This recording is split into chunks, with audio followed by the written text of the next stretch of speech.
नमस्कार, आप देख रहे हैं जेजेएन न्यूज और मैं हूं आपके साथ राशि। हल्द्वानी के मुखानी थाना क्षेत्र में हुई धोखाधड़ी का आज पुलिस ने खुलासा कर दिया है, जिसमें 2 ठगों ने नैनीताल ज्वेलर्स की एक दुकान पर सोने के आभूषण खरीदने के दौरान ठगी कर ली थी। इसका खुलासा आज एसपी सिटी डॉक्टर जगदीश चंद्र ने किया है।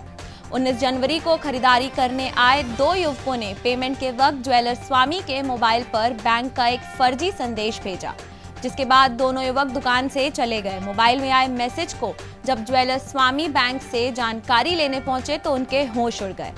बैंक कर्मियों ने बताया कि उनके अकाउंट में पैसे ही नहीं आए हैं, जिसके बाद ज्वेलर स्वामी ने अपने साथ हुई इस धोखाधड़ी की लिखित तहरीर देते हुए आरोपियों के खिलाफ मुकदमा दर्ज कराया। इस बात की सूचना पुलिस प्रशासन को दिए जाने के बाद पुलिस ने मामले की छानबीन शुरू की और आसपास के सीसीटीवी फुटेज भी चेक किए। सीसीटीवी फुटेज के माध्यम से आरोपियों की पहचान कर ली गई।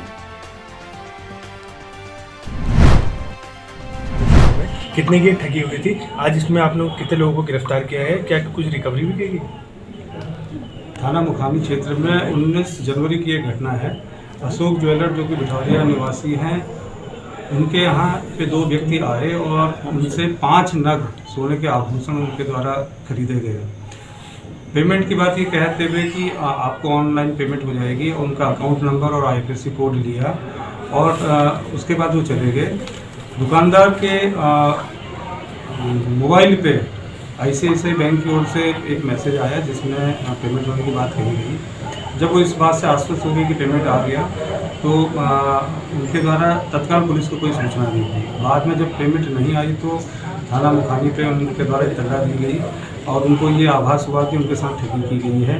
उनके द्वारा दी गई प्राथमिक सूचना के आधार पर एफआईआर दर्ज की गई है, जिसमें धारा 420 और 406 आईपीसी में मुकदमा पंजीकृत किया गया।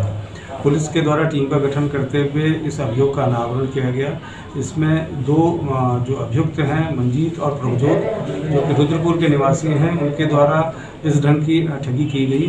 पुलिस टीम के द्वारा इसमें जो 5 नग सोने के आभूषण थे वो बरामद कर लिए गए हैं, जिनकी कीमत लगभग 1,10,000 रुपये है। इन अभियुक्तों के द्वारा ऐसी ही घटना एक रुद्रपुर में और एक नजीबाबाद में इससे पहले की जा चुकी है।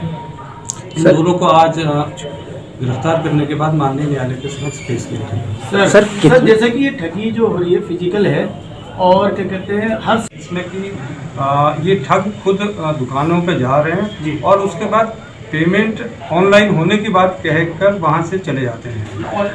और ये ऐसा कोई एक विशेष नहीं है कि किसी एक पर्टिकुलर सुनार को ही ये इस अपने जो चोरी के जो आभूषण है ये बेचते हैं। इनके द्वारा मौके के हिसाब से कहीं पे भी और पार्ट्स में ये सामान बेचा जाता है। ये इस ढंग का भी नहीं है कि उन्होंने एक जगह से आभूषण खरीदे और उसको एक पर्टिकुलर सुनार के यहाँ बेच दिया। अपनी रिक्वायरमेंट के आधार पे जो उनकी ज़रूरत है उसके आधार पे कभी अंगूठी कभी चेन इस ढंग से बेच दी और अपना पैसा इसके हिसाब से निकाल लेते हैं। फिलहाल इस ढंग की जो खरीदारी करने वाले ज्वेलर्स हैं उनके खिलाफ भी कार्रवाई अमल में लाई जाएगी। और इसमें एक हम लोगों के जो एसएसपी नैनीताल महोदय के द्वारा 17 बिंदुओं पे एक जो कार्य योजना बनाई गई है अपराध को रोकने की, उसमें एक बिंदु ज्वेलर्स के यहाँ भी पूछताछ और उनकी जानकारी प्राप्त करने के बारे में है। तो इसमें ऐसे लोगों की जानकारी भी जुटाई जाएगी कि जो चोरी का आभूषण खरीदते हैं, चोरी का माल खरीदते हैं। ठीक सर, थैंक यू। सर ये कितने समय से ये लोग इस तरह की घटनाएं कर रहे थे? अभी जो इनका आपराधिक इतिहास मिला है उसके अनुसार पिछले 3-4 माह से ये इस ढंग के कार्यों में लिप्त थे। पूछताछ में इनके द्वारा बताया गया कि ये प्राइवेट जॉब करते थे और लॉकडाउन के बाद इनकी जॉब चली गई थी। उसके बाद ये इस ढंग के कार्यों को अंजाम दिया गया। ठीक सर। अभी की इस खास खबर में बस इतना ही। आप बने रहिए जेजेएन न्यूज के साथ। नमस्कार।